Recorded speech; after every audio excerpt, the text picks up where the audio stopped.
Bonjour la famille. J'espère que vous allez bien. Dans cette vidéo, je vais vous raconter l'histoire de cette sœur qui souffre du cancer du col de l'utérus. Elle a 33 ans. Elle nous vient de Bamenda, où en 2017, à cause de la crise qu'il y a là-bas, elle est partie pour venir s'installer ici à Douala. Et après, elle s'est envolée pour l'Irak, histoire d'aller se chercher. Et en 2023, elle a commencé à avoir des pertes blanches. Elle allait à l'hôpital et on lui a fait savoir que c'était le cancer du col de l'utérus. Je voudrais vous inviter, vous qui êtes là, qui allez atterrir dans ce direct, de partager. Parce que les cancers, je ne comprends plus. C'est tous les jours qu'on a différents types de cancers. Vous avez vu, ses cheveux sont rasés. Elle a déjà fait plusieurs séances de chimiothérapie. Et là, on l'a encore prescrit. Première fois, tu as fait combien de séances de chimiothérapie? Tu as fait 7. Tu as fait 7 séances de chimiothérapie. Après, la radiothérapie, combien? 33 séances. Donc, tu as fait 7 séances de chimiothérapie. Après, tu as fait 33 séances de radiothérapie. La radiothérapie, c'était combien de séances? 33 séances. Combien? Une séance, c'était combien? C'était 108 000. 33. Waouh. Ok. S'il vous plaît, la famille, je vous prie de partager le direct. Je vous prie, c'est une prière. Il s'agit de venir en aide à cette sœur qui souffre et qui a besoin de vous. Elle est fatiguée. Regardez, 33 séances de radiothérapie, une séance à 108 000. Et les chimiothérapies, c'était combien? 104 000. Donc là, tu étais pratiquement à 4 millions, 5 millions. Et après, on découvre que c'est pas adapté. On prescrit une autre. On a prescrit une séance pour 700 000, 3 séances. Donc, pratiquement, tu as plus de 8 millions. Ok, raconte ton histoire. Avant tout, donne-moi d'abord tes 2 numéros. S'il vous plaît, la famille, on partage la vidéo. Je vous supplie de partager la vidéo. Donne-moi un peu d'abord tes numéros. 683 37 07 12. Orange MTN, c'est le même nom. Ok, Charles MTN. Le nom ici, c'est quoi? Tano Soterine. T-A-N-O-H. Soterine.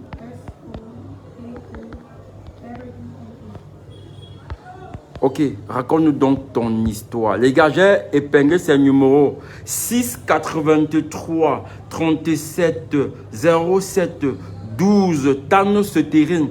Je vous prie qui êtes là de partager la vidéo. Vous savez, nous sommes restreints par Facebook parce que nous venons en aide aux gens. Je ne comprends pas. Bon, c'est vrai qu'il y a des images choquantes un peu. Mais elle, c'est juste sur la tête parce qu'elle a perdu beaucoup de cheveux.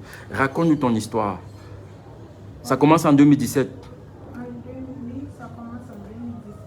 Je me suis déplacée de Bamenda à cause de la crise en Europe pour venir à Douala. Et en 2021, j'ai décidé d'aller en Irak pour me chercher avec un ami. J'ai fait 2 ans, 7 mois en Irak. Oui. Mais en 2023, étant en Irak, j'ai commencé à avoir les têtes blanches. Que je suis allée à l'hôpital, on m'a prescrit les antibiotiques. J'ai pris, comme les têtes persistaient toujours, à un moment, les têtes ont changé de couleur, c'est devenu marron, comme vous le voyez sur l'image. L'image là, c'est que l'année 2017. Non, 2023. Oui. Ok. Ok, d'accord. Je vois ici 2024 même. Ok, J'ai d'accord. envoyé, j'ai seulement fait le capture parce que j'ai envoyé un papier. Oui. Ma Ok. soeur a demandé ça récemment. Ah, ta soeur qui est au Cameroun. Oui. Elle voulait savoir. Donc quand ça commence même, tu n'as pas su tout de suite. Je n'ai pas su. Tu pensais que c'était... Les pères, normalement, parce que normalement, les femmes envoient toujours les pères. Ok. Quand ça change, D'accord. les couleurs. Ok, attends, est-ce qu'il y a le son, les gars? Est-ce que vous écoutez, c'est bon? Il faut parler un peu fort. Hein? Ok, d'accord, on t'écoute. Reprends. En 2017, tu es à Bamenda. Oui. Oui, la crise... Oui. Je me suis déplacée à cause de la crise en Europe. Oui. Je venais à Douala pour me chercher. comme ça n'allait pas tellement bien, j'ai décidé d'aller en Irak pour me chercher comme ménagère. Et étant en Irak, j'ai fait 2 ans, 7 mois en Irak. Voilà ma permis de résidence. Oui, on dit que tu parles un peu fort, on ne t'écoute pas bien. Voilà ma permis. Oui, ça c'est son permis de résidence. Et voilà le visa. Voilà le visa. Ok. 2027, 2021, visa. Ok. Donc, il était ménagère en fait. Ici, voilà sa carte de résidence. Voilà, Tano. Ok. Vas-y, il faut un peu parler fort. Les gens veulent comprendre. Donc, en 2023, en juillet précisément, j'ai commencé à avoir les feuilles blanches et j'ai pris les antibiotiques. Mais comme ça persistait, j'ai décidé de voir une gynécologue parce que les pertes ont changé de couleur, c'était devenu marron comme vous le voyez sur la photo. Et c'est là où on a constaté, après quelques examens, comme vous le voyez, voilà tout, que j'ai eu à faire. Tout ça là, j'ai fait ça en Irak. Après cela, les résultats sont sortis en avril parce qu'on a un peu retardé. On ne connaissait pas exactement ce qui n'allait pas. Donc c'est en février qu'on a décidé de faire une biopsie pour voir qu'est-ce qui n'allait pas. Malheureusement, c'est là où on a constaté que j'ai le cancer du col du utérus. C'était déjà en stade 3CL. C'est là où la famille avec qui je vivais ont demandé que je rentre au pays pour me soigner. Donc depuis, je suis rentrée en avril, le 17 avril, je suis quittée le le 17 avril 2024. Je prends le traitement depuis mai 2024. J'ai déjà fait 33 séances de radiothérapie, 7 séances de la chimio. Ok, attends un peu. Donc, les gars, on continue de partager le like, s'il vous plaît. C'est-à-dire que tu arrives en Irak, tu fais 2 ans, 7 mois. Oui. Et après, tu as les pertes blanches. Tu te dis que c'est normal parce que les femmes ont les pertes blanches. Ok, ça, tu continues de vivre normalement et tout. Mais à un moment donné, ça commence à sortir, ça change de couleur complètement. Il y a du sang, comme tu as montré là. Oui, il y a du sang. Donc, du coup, en ce moment-là, tu décides d'aller à l'hôpital consulter. Oui. Et quand tu arrives à l'hôpital, qu'est-ce qui se passe? On te dit le même jour ou bien c'est après que tu... Non, c'est après. J'ai commencé à aller à l'hôpital en novembre 2023. Oui. Mais on ne connaissait pas exactement ce qui n'allait pas. On a pu te donner les antibiotiques. L'antibiotique. Oui, c'est en février 2024 Oui. que je pars à l'hôpital et on me fait les examens. On constate que les résultats sont sortis. On fait ça où là-bas? Hein? Oui. Donc ça c'est les examens qu'on a fait là-bas dans le pays là. Ça, là, ce sont les examens qu'on a fait là-bas dans le pays. Ok. Voilà, vous voyez même le nom de l'hôpital. Ok. Va à l'hôpital High Hospital. Voilà, ça c'est en Irak. Ok, d'accord. Et donc c'est où on constate que toi, tu as le cancer du col de l'utérus. Et du coup, la dame chez qui tu vis, elle te demande de rentrer, te soigner. Parce que voilà, tu ne peux pas... Je ne peux pas travailler. Oui, en fait, tu travailles pour elle. Oui.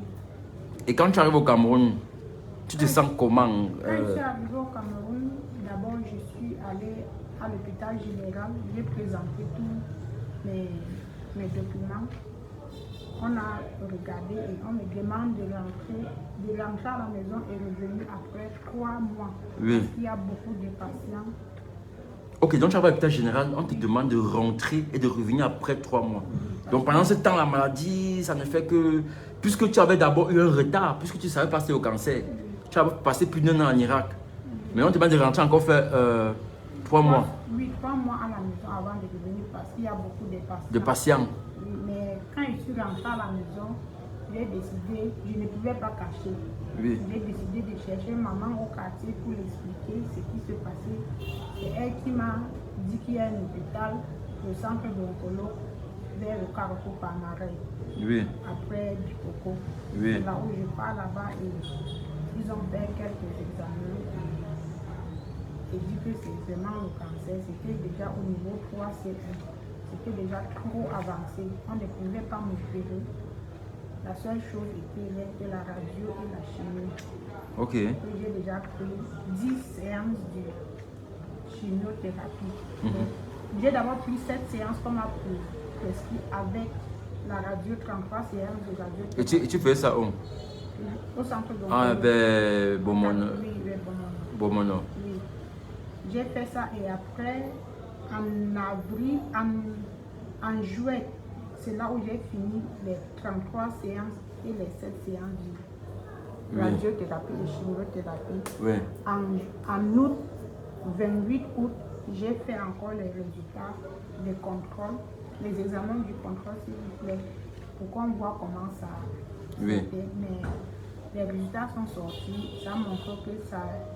Donc, ça s'est un peu baissé. Oui. Mais le moment là, on m'a prescrit encore quelques séances de chimiothérapie, mais je n'avais plus de moyens.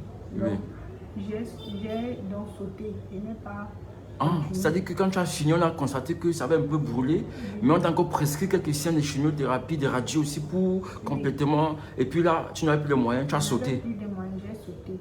Oui. Et quand en octobre, j'ai eu tellement mal parce que je suis allée rendre visite à ma soeur à Lemdi. Il y a une de mes soeurs à Lemdi, ma grande soeur. Oui.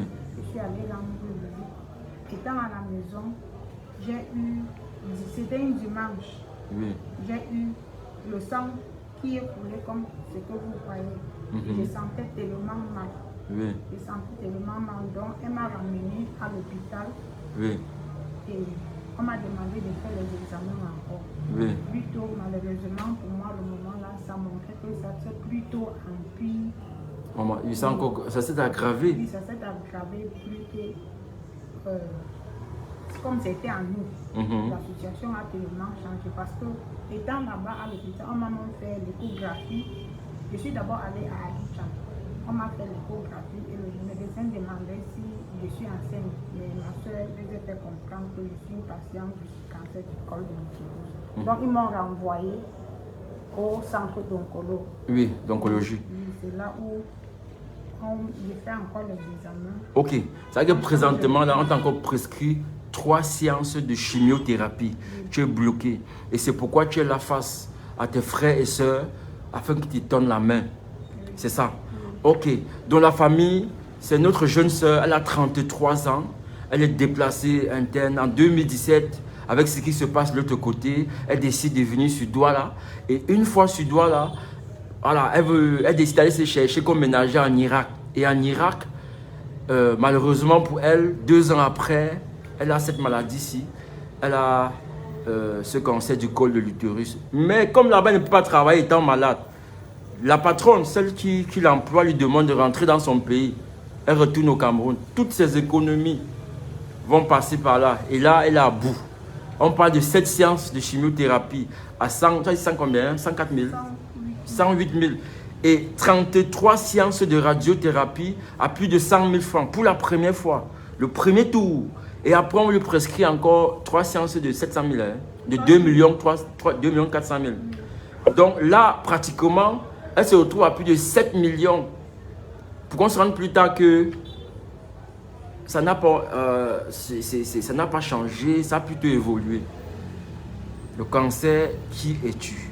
Et c'est une maladie qui peut attraper tout le monde maintenant dans la famille. Ça peut attraper n'importe qui. Et on t'a dit, par exemple, les causes, on t'a prescrit ce que tu dois manger maintenant, non? Tu manges plus n'importe quoi, non? J'évite de manger beaucoup de choses. Oui. Il y a beaucoup de choses. Je ne mange pas la viande. Oui. Je ne bois pas le jus. Je ne bois rien de sucré. Oui. Je ne mange pas le sucre. Oui. Donc, Ok. Tu penses à tes frères. Je mange plutôt beaucoup de légumes et des fruits. Oui. Je Ok. ne prends pas le lait, n'importe quel genre de lait. Je ne bois pas n'importe quoi qui est glacé. Oui. Ok, tu es face à tes frères camerounais. Quel est le message que tu leur passes? D'abord, je m'excuse si je dois trouver une larme, c'est parce que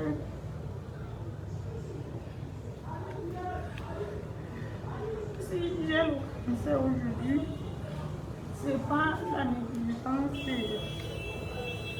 de l'hôpital parce que quand j'ai eu 13 ans s'il vous plaît, j'ai été violée. Je suis une victime du viol quand j'avais. Non, je n'ai pas compris. À 13 ans, tu as été violée. Oui, à 13 ans, j'ai été violée et le gynécologue au centre d'oncologie m'a fait comprendre. Ça pourrait être la cause mon cancer du col de l'utérus.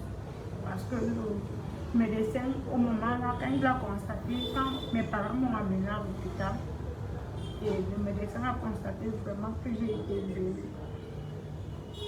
Il a fait l'erreur de ne pas dire à mes parents que quand j'atteins, donc quand je suis adulte, il commence à me faire les contrôles pour le cancer du col.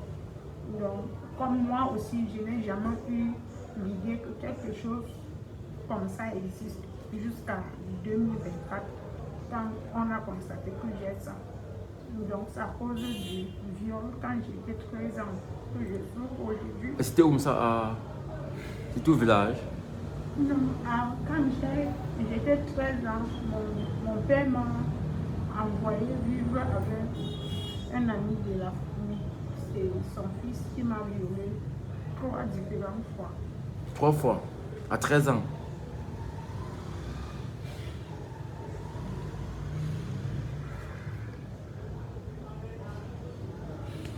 Dans le message que je peux passer aux femmes comme moi,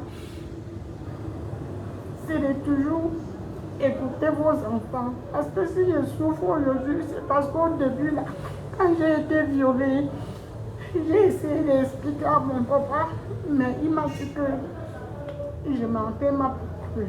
Mais malheureusement, père à son âme, je souffre aujourd'hui du cancer de l'utérus et il n'est même pas au courant.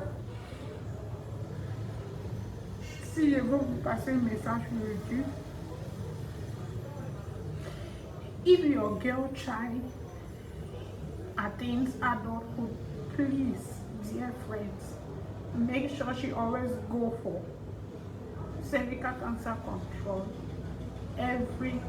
after 6 months to make sure she doesn't contract this. Because I will tell you, this is a very difficult journey for anyone.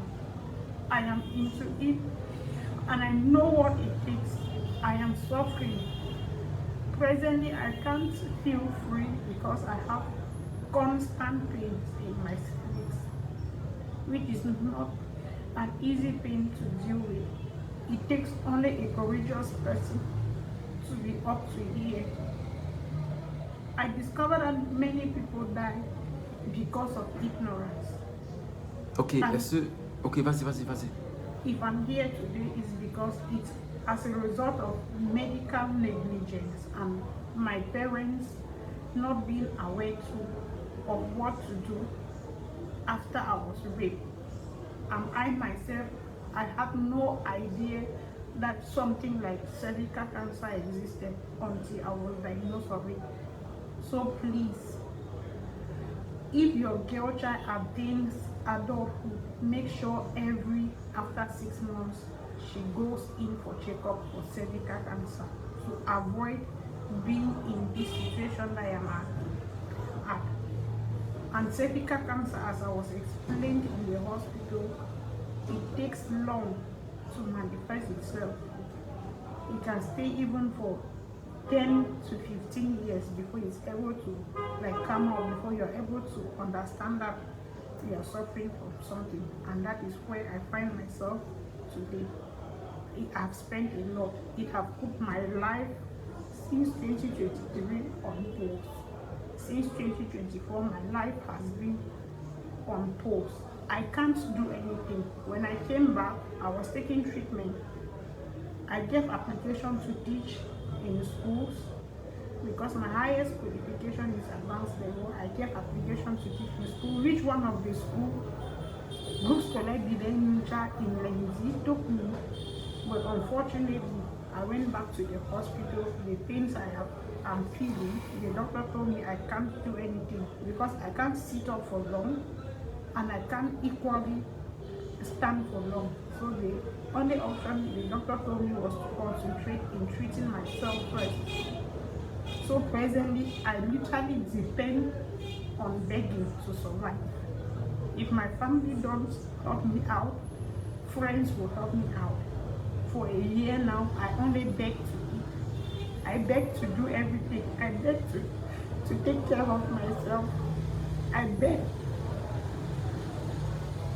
In everything I want to do, I have to beg before I'm able to carry on that. It's not easy.